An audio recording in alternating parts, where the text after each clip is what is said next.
Beruntung kita hari ini diajak berkumpul bersama untuk menyaksikan seminar dari Bapak Inspektor berkaitan dengan diklatnya yang telah dipelajarinya beberapa saat yang lalu. Bapak Ibu Guru, saya tidak memperpanjang kalam lagi, waktu dan tempat kami persilakan kepada Bapak. Baiklah, terima kasih. Assalamualaikum warahmatullahi wabarakatuh. Waalaikumsalam warahmatullahi wabarakatuh. Bapak Ibu yang kami muliakan, perkenankan saya menyampaikan materi atau sumber belajar yang diberi tema budaya positif. Jadi ini adalah salah satu tugas kami sebagai calon guru penggerak untuk mendiseminasikan hasil pelajaran yang sudah kami dapatkan selama beberapa bulan ke belakang. Jadi hari ini kami coba akan memberikan imbas atau mengimbas kepada rekan-rekan semua mengenai budaya positif. Jadi ketika kita berbicara, izinkan saya untuk berdiri Bapak Ibu supaya bisa lebih enak dilihat ya Bu ya. Kelihatan gantengnya gitu kan. Jadi ketika kita berbicara budaya, maka kita akan berbicara tentang perlakuan. Perlakuan ketika dilakukan secara kontinuitas atau menjadi sebuah rutinitas akan menjadi sebuah kebiasaan. Kebiasaan-kebiasaan itu ketika dilakukan secara terus-menerus juga secara kontinuitas, maka akan menjadi sebuah budaya. Jadi hari ini kita akan berbicara tentang budaya positif. Positif saya rasa kita sudah tahu semua apa itu positif. Positif adalah konotasi dari negatif. Next. Balik lagi Bapak kecepatan ya, Bapak ngomong cepat aja. Disiplin positif dan nilai-nilai kebajikan universal. Jadi kita akan mulai dari disiplin positif dan nilai-nilai kebajikan universal. Sebelum kita sampai ke materi, saya mau undang volunteer 2 orang. Bapak Rahmatullah bisa bantu saya, silakan ke depan Bapak. Karena Bapak yang paling ganteng saya lihat di sini. Itu ini Ibu. Boleh Bapak Ida, Bapak Ida. Oh iya. Bapak Ida, sorry sebagai guru paling gendut di sekolah kita. Paling senior maksudnya, paling senior. Baik, hari ini kita akan bermain cobalah buka sesuatu yang sangat berharga dengan segala cara. Jadi itu cluenya. Jadi saya mohon nanti kepada Bapak Rahmatullah, boleh berdiri di sini Bapak? Boleh pegang sesuatu? Bapak imajinasikan di dalam itu ada apa Pak? Batu. Batu. Oke, ini kita ganti ya Pak bendanya. Bendanya kita ganti tapi hanya ada di pikiran Bapak. Jadi kita minta kepada Pak Yuda untuk Bapak pakai batu-batu. Banyak bersifat. Oke. Bapak saya minta untuk membujuk Bapak Rahmat membuka genggamannya. Dengan segala cara, Bapak boleh bujuk dengan cara yang empuk, dengan cara kekerasan, boleh. Coba Bapak silakan. Bujuk, kami persilakan. Bujuk. Buka. Bapak, bukan pakai gerakan. Bisa pakai tempat. Masa Bapak bujuk? Ibu-ibunya gini. Atau ibu yang mau coba buka Bapak. Coba silakan Pak. Kalau Bapak buka, saya kasih 10.000. Bapak boleh pertahankan, kalau tidak mau. 100.000. Ini macam acara sakti. Tapi dengan segala cara. Iya. Boleh. Atau dikasih teh hidung. Bisa jadi. Baik, Bapak buka? Enggak. Karena caranya masih tidak. Oke. Ada mau coba sekali lagi Bapak? Enggak coba. Baik, terima kasih. Silakan. Oke. Udah, gitu aja. Buka. Jadi,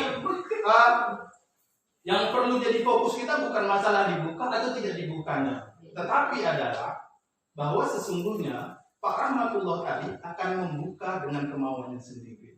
Itu dia. Jadi itu dengan kendalinya sendiri. Jadi sebenarnya pelajaran kita yang pertama hari ini adalah untuk melakukan sesuatu itu kontrolnya ada pada diri sendiri bukan pada orang lain. Orang lain bisa melakukan pemaksaan, orang lain bisa melakukan sesuatu dengan cara yang lembut. Tetapi kontrolnya itu ibu tetap pada diri sendiri. Ya bu ya. Next. Ibu kenapa ibu? Ya, ya. Gatal. Pak Ida ini udah gak fokus. Baik, Bapak pendidikan kita di Hajar Dewantara menyatakan bahwa disiplin berarti kita masuk kepada bagian disiplin. Jadi di Hajar Dewantara sudah merumuskan bahwa disiplin berarti di mana ada kemerdekaan, disitulah harus ada disiplin yang kuat. Sungguh pun disiplin itu bersifat self disiplin, yaitu kita sendiri yang mewajibkan kita dengan sekeras-kerasnya. Tetapi itu sama saja, sebab jikalau kita tidak dapat melakukan self disiplin, wajiblah penguasa lain mendisiplinkan kita, dan peraturan demikian itu harus ada di dalam suasana yang merdeka. Artinya apa? Disiplin itu idealnya berasal dari diri sendiri. Ketika tidak terbentuk disiplin dari dalam diri sendiri, maka disiplin itu bisa diambil alih oleh orang lain, tapi dengan catatan tidak dalam bentuk pemaksaan. Next. Nilai-nilai kebajikan universal. Sebenarnya banyak nilai-nilai kebajikan universal, tetapi berkorelasi dengan kita sebagai pendidik dan sekolah. Nilai-nilai kebajikan kita yaitu profil pelajar Pancasila yang terdiri dari beriman, bertakwa kepada Tuhan Yang Maha Esa dan berakhlak mulia, kemudian mandiri, bergotong royong, berkebinekaan global, bernalar kritis dan kreatif. Next. Berikutnya, setelah kita mengetahui nilai-nilai universal, nilai-nilai kebajikan universal tadi yang dapat dirangkum dari profil pelajar Pancasila, berikutnya di sekolah kita dapat melakukan keyakinan kelas. Jadi keyakinan kelas ini Bapak Ibu itu bentuknya mirip seperti peraturan kelas. Bedanya di mana? Bedanya adalah kalau peraturan kelas biasanya itu sifatnya satu arah. Biasanya dibentuk atau dibuat kalau dia di kelas oleh wali kelas, kalau di sekolah oleh pihak sekolah. Tetapi keyakinan kelas adalah sebuah kesepakatan yang akhirnya menjadi sebuah kebiasaan dan diyakini oleh warga kelas, dan itu berasal dari seluruh warga kelas, dari guru juga termasuk dari siswa. Jadi nilai-nilai kebajikan itu sudah ditentukan tadi, boleh juga dari yang lain, tapi idealnya kita ambil dari kerangka profil pelajar Pancasila. Kemudian next, pembentukan keyakinan sekolah atau kelas.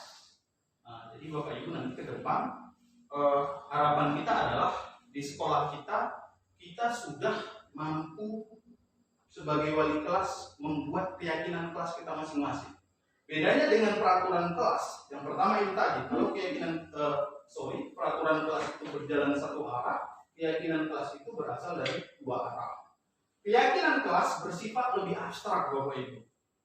Lebih abstrak itu misalnya begini, kalau peraturan satu, siswa harus atau siswa tidak boleh ribut, tidak boleh mengganggu ketenangan ketika sedang proses pembelajaran. Itu kan bentuk bentuk peraturan ya Bapak Ibu. Kalau keyakinan dia lebih abstrak. Kelas harus tenang, cukup. Jadi tenang itu dia tidak terdefinisikan secara tidak terdeskripsikan secara tekstual gitu. Jadi kelas butuh ketenangan. Ketenangan itu seperti apa? Bisa tidak ribut, bisa tidak begini, tidak begini, tidak begini. Itu dia. Jadi kalimatnya itu dia cenderung lebih abstrak dan universal. Kemudian kecepatan Bapak. Bapaknya ngantuk kayaknya. Keyakinan kelas berupa pernyataan, pernyataan-pernyataan yang universal seperti yang saya sebutkan tadi. Kemudian keyakinan kelas senantiasa dibuat dalam bentuk positif. Misal, kelas butuh ketenangan, mengembalikan barang di tempatnya, gitu ya. Jadi tidak ada larangan, tidak ada kalimat-kalimat yang negatif. Tidak boleh begini, tidak boleh begitu, tidak boleh begini, tidak boleh begitu. Itu diusahakan untuk dihindarkan Bapak.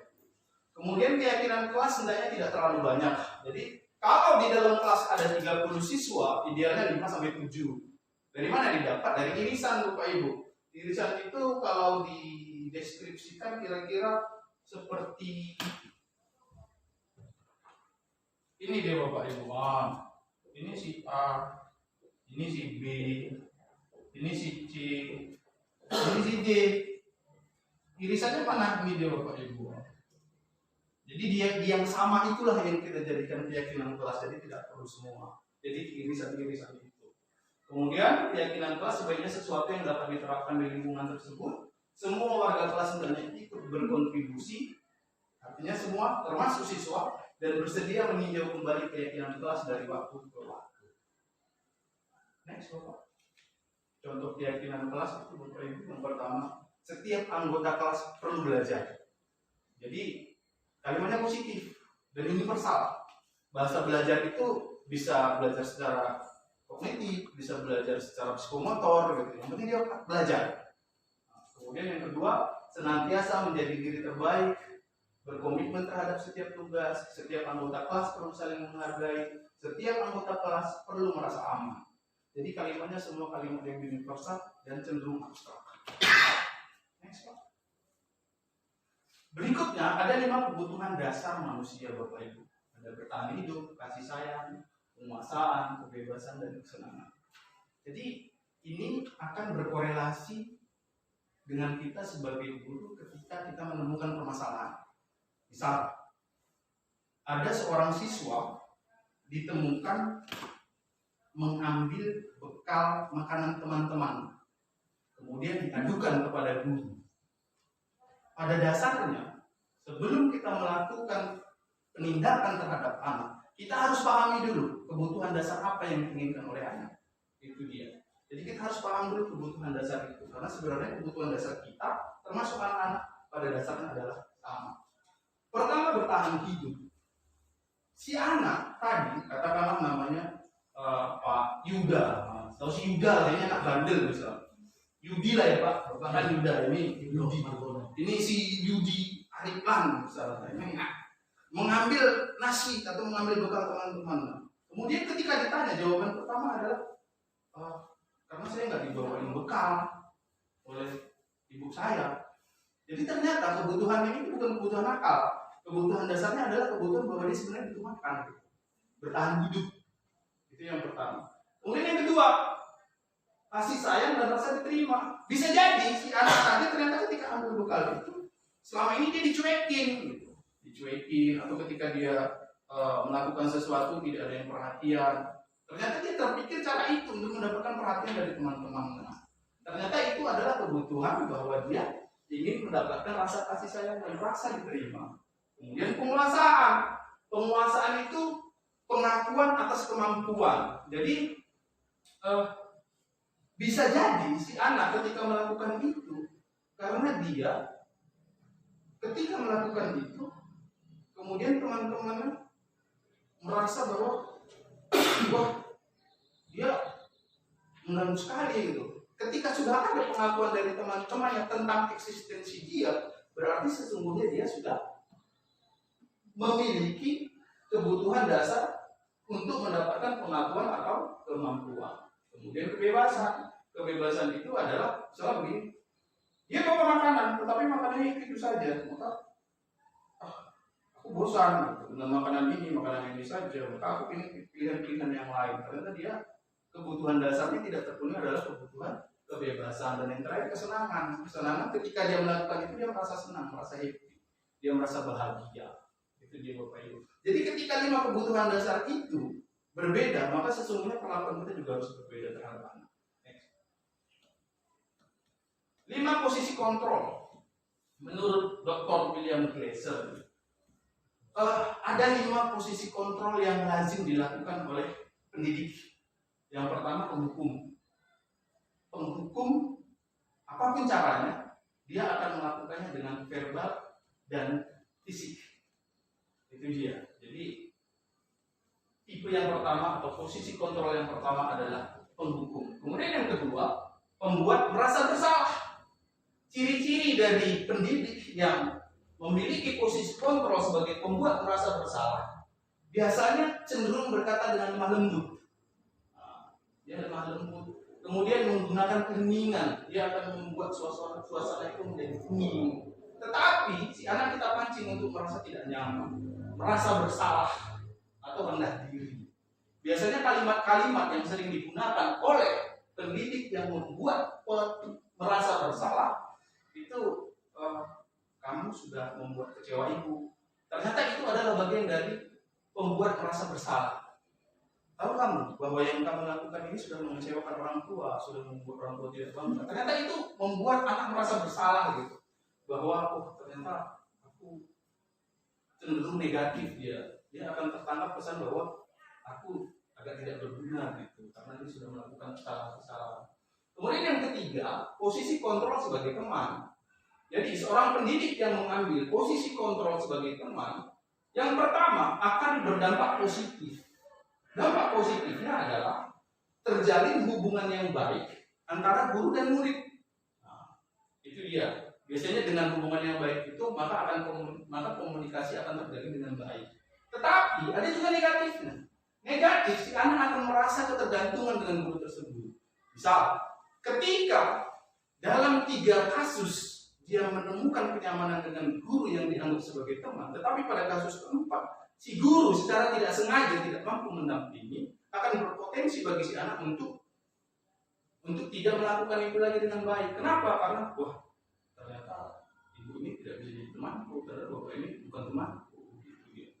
Nah, jadi ada sisi negatif dari posisi kontrol sebagai teman. Dan yang keempat adalah pemantau. Pemantau adalah posisi berdasarkan peraturan-peraturan dan konsekuensi. Biasanya di sekolah ada peraturan, ada konsekuensi. Biasanya guru yang bersikap sebagai pemantau lebih cenderung untuk menyampaikan konsekuensi atas kesalahan yang dilakukan oleh siswa. Itu dia. Dan yang terakhir adalah posisi manajer. Posisi manajer adalah posisi terbaik dalam lingkup posisi kontrol. Yaitu dia sudah melalui fase sebagai teman dan sudah melalui fase sebagai pemantau. Dan lazimnya seorang manajer mampu untuk membimbing, membantu siswa untuk menyelesaikan permasalahan yang dihadapi oleh mereka. Dan yang terakhir adalah segitiga restitusi, Bapak Ibu. Segitiga restitusi ini adalah konsep pemecahan masalah terhadap siswa. Jadi dalam ini juga disampaikan oleh Profesor Dr. William Wilson dan Diane Bose, pakar pendidikan. Tidak ada siswa yang salah, yang ada adalah siswa yang bermasalah. Itu dia. Jadi konteks penyelesaian permasalahan terhadap siswa yang bermasalah dapat menggunakan segitiga restitusi. Segitiga restitusi adalah jalan terbaik yang bisa dilakukan oleh seorang manajer. Ada 3 langkah, Bapak Ibu. Yang pertama adalah menstabilkan identitas. Jadi, ketika anak melakukan kesalahan, kita bisa panggil, kita bisa komunikasi, dan langkah yang pertama harus kita stabilkan identitas. Kita stabilkan identitas itu, kita tidak membuat dia merasa bersalah. Kita bisa mengucapkan bahwa saya juga pernah berbuat salah, ibu pernah berbuat salah, bapak pernah berbuat salah, tidak ada manusia yang sempurna di muka bumi ini. Artinya kita pahamkan bahwa ketika dia buat salah, orang lain juga punya salah. Pasti juga pernah berbuat salah. Agar apa? Agar dia tidak menyembunyikan kesalahan-kesalahannya. Kemudian yang berikutnya adalah melakukan validasi tindakan yang salah, Bapak Ibu. Jadi ketika sudah stabil identitas dia sebagai seorang siswa yang tidak kita persalahkan, langkah berikutnya kita coba kita coba membawa dia untuk menyampaikan sendiri apa kesalahan yang sudah dilakukan. Bukan dari kita, tetapi dari dia. Langkah berikutnya ketika dia sudah menyampaikan itu adalah menanyakan keyakinan. Keyakinan kelas yang sudah kita sepakati. Kita tanyakan kepada dia, Ibu, apa keyakinan kelas yang sudah dilanggar dengan kesalahan itu? Nah, ketika sudah diyakini dia bahwa ternyata saya melakukan pelanggaran terhadap keyakinan kelas ini, dan langkah terakhir adalah kita mencoba untuk mencari solusi dari dia sendiri, bukan dari kita. Begitu, Bapak Ibu. Jadi kita coba untuk mengajak dia menemukan permasalahan, kemudian mencari solusi dari permasalahan itu. Itu, Bapak Ibu. Dan yang terakhir adalah thank you. Itu saja, Bapak Ibu. Barangkali ada yang mau ditanyakan kepada Ibu Rika Rahayu Kami persilahkan, karena sepertinya tadi wajah ibu penuh dengan pertanyaan saya lihat. Serius sekali ibu memperhatikan saya sampai wajahnya tadi itu, wah saya lihat seperti apa itu. Oke, baiklah. Saya ingin bertanya dari praktek Bapak Rahmatullah dengan Pak Ida tadi lah contohnya. Yang Bapak bilang kita akan membuka kalau kita ingin membuka dari orang tersebut. Nah, tadi Pak Ida menawarkan nih 10.000, 100.000, 1 juta. Mungkin itu Rahmatullah tidak mau dengan uang. Hanya, tapi kalau kita lihat dari struktur ya pemerintahan banyak terjadi, dia tidak ingin membuka itu contoh. Tapi karena kebutuhan ditawarkan dengan nilai yang dia juga merasa wah ini fantastis. Tapi dia sebenarnya tidak ikhlas. Dia menyayangi karena apa? Karena ketika dia membuka tangan, ada orang yang di dalam diri yang dia sayang itu terluka.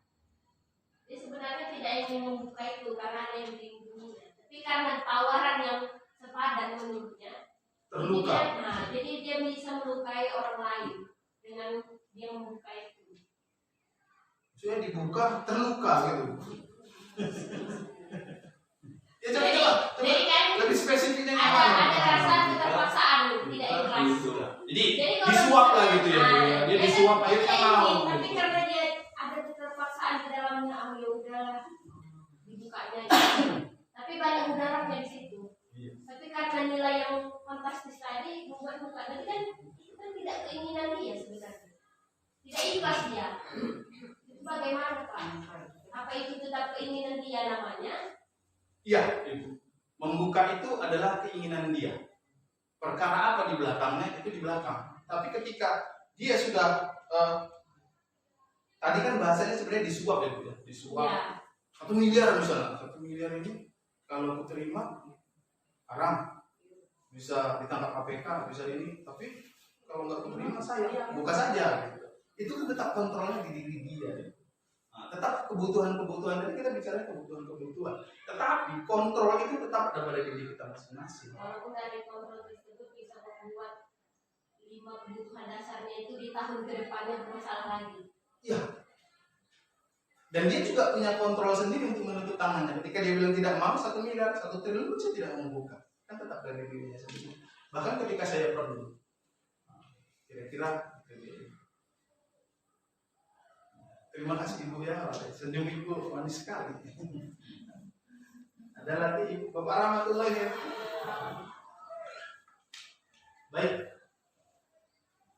Baik, terima kasih Bapak Ibu. Kalau sudah tidak ada pertanyaan lagi, saya sampaikan terima kasih atas perhatian dari Bapak dan Ibu. Lebih dan kurang saya mohon maaf. Billahi taufiq wal hidayah. Wassalamualaikum warahmatullahi wabarakatuh. Waalaikumsalam warahmatullahi wabarakatuh. Saya kembalikan kepada Terima kasih kepada Bapak Yuskawanto yang telah menjelaskan paparan yang luar biasa. Mudah-mudahan kita dapat menginternalisasi nilai-nilai yang lebih positif. Tentunya semakin banyak kita yang memahami itu, sekolah kita akan bertambah lebih baik. Mungkin Bapak Ibu guru semua karena sudah lama kegiatan diseminasi dari Bapak Yuskawanto, maka terakhir bulan kegiatan tadi saya moderator mengucapkan kalimat terakhir untuk wilayah Kebupaten Assalamualaikum warahmatullahi wabarakatuh. Waalaikumsalam warahmatullahi wabarakatuh.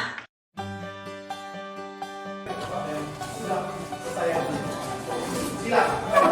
Jangan rebutan dulu, sabar.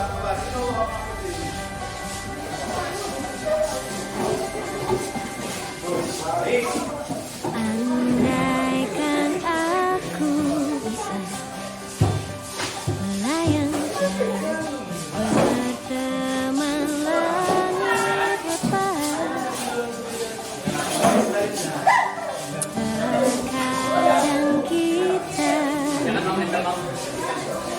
dunia akan selamanya menunggu menaklukkan beranikan diri, kan ku kejar mimpi, kan ku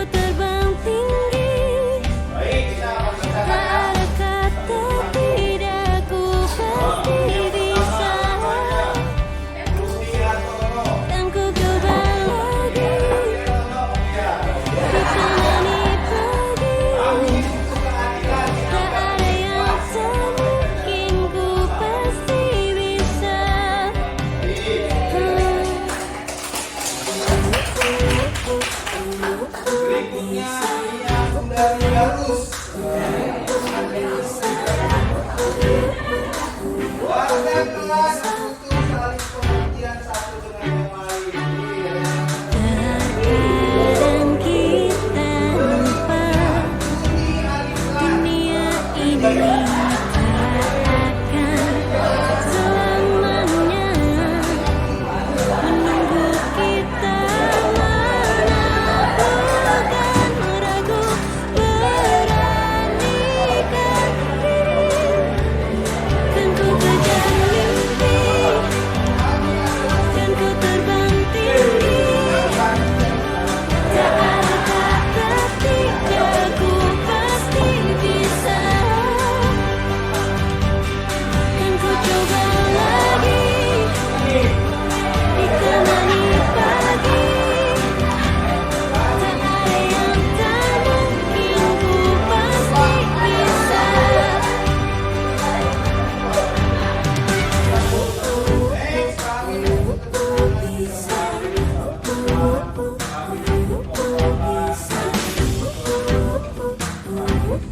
bisa.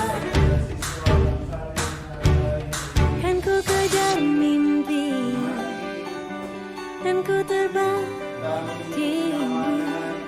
Tak ada kata tidak, ku pasti bisa. Kan ku coba lagi, ditemani pagi. Tak ada yang tak mungkin, ku pasti bisa. Tak ada yang tak mungkin, ku pasti bisa.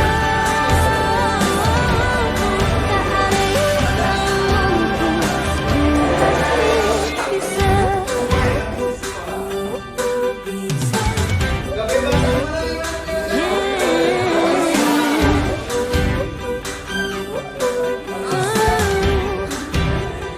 Ku pasti bisa. Kau bisa patahkan kakiku, tapi tidak mimpi-mimpiku. Kau bisa lumpuhkan tanganku, tapi tidak mimpi-mimpiku. Kau bisa merebut senyumku, tapi sungguh tak akan lama. Kau bisa merobek hatiku, tapi aku tahu obatnya.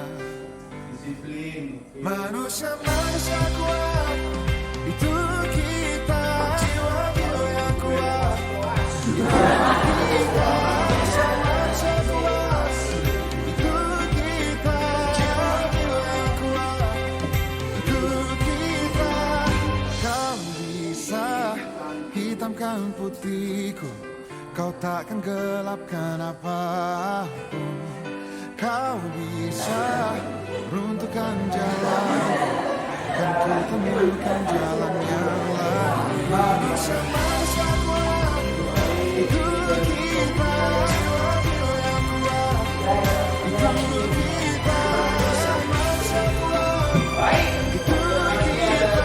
Jiwa-jiwa yang kuat, itu kita. Bila bukan kehendaknya,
Baik, semangat. Kalau semangat nanti. Putihnya hatiku, tapi tidak mimpi-mimpi. Beritahukan kepada saya keseruan kita cetak dan kita tempel di sini sebagai kayak. Ketika Selamat pagi, mimpi Mira. yang begitu indah tak pernah terwujud. Ya Mira tahu sudah, nggak kenapa Sir panggil saat sini? kau berlari Nggak tahu sih. mengejar Kenapa? anganmu Iya, Sir.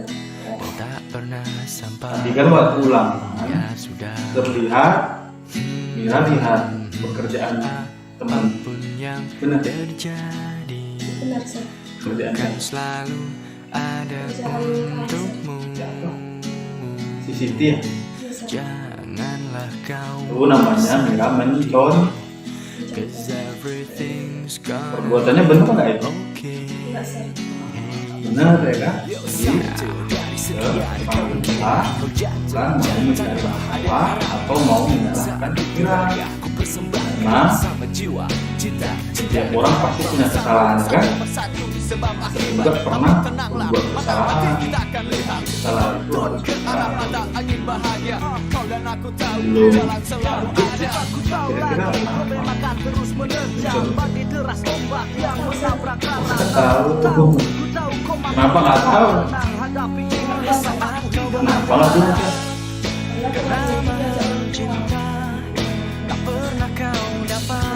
terlalu jauh pulangnya malam jadi nggak sempat belajar jadi nggak tahu waktu ujian boleh nggak kita coba jadi ada nggak keyakinan kelas yang sudah melakukan dari perbuatan itu nggak jujur kenapa nggak jujur karena mencontek jadi perbuatan itu perbuatan yang nggak baik ya kan keyakinan kelas yang sudah kita sepakati juga sudah kita langgar yaitu apa tidak itu kita perbaiki kira-kira dari Mira apa yang bisa dilakukan untuk memperbaiki jadi kalau nggak tahu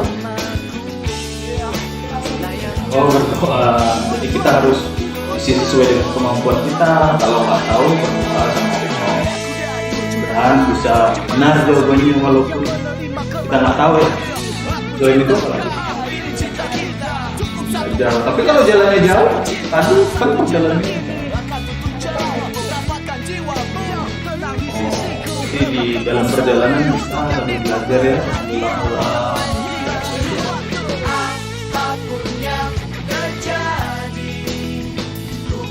berdoa lagi banyak-banyak berdoa kapan itu nanti mau dimulai hari ini jadi mulai hari ini kejujuran itu akan terus dijaga tidak akan lagi mencontek lagi itu terucapin terima kasih sama Mira karena sudah mengakui kesalahannya kemudian sudah berjanji dan berusaha untuk memperbaiki kesalahan-kesalahan itu dengan cara sendiri jadi bahwa di sini bukan untuk mencari siapa yang salah bukan untuk menyalahkan siapapun karena semua orang pernah berbuat kesalahan itu harus bisa kita perbaiki. Baik, terima kasih. Kita mudah-mudahan juga ke depan menjadi anak yang giat, lebih sukses, menjadi anak yang soleha. Terima kasih. Silakan kembali ke kelas.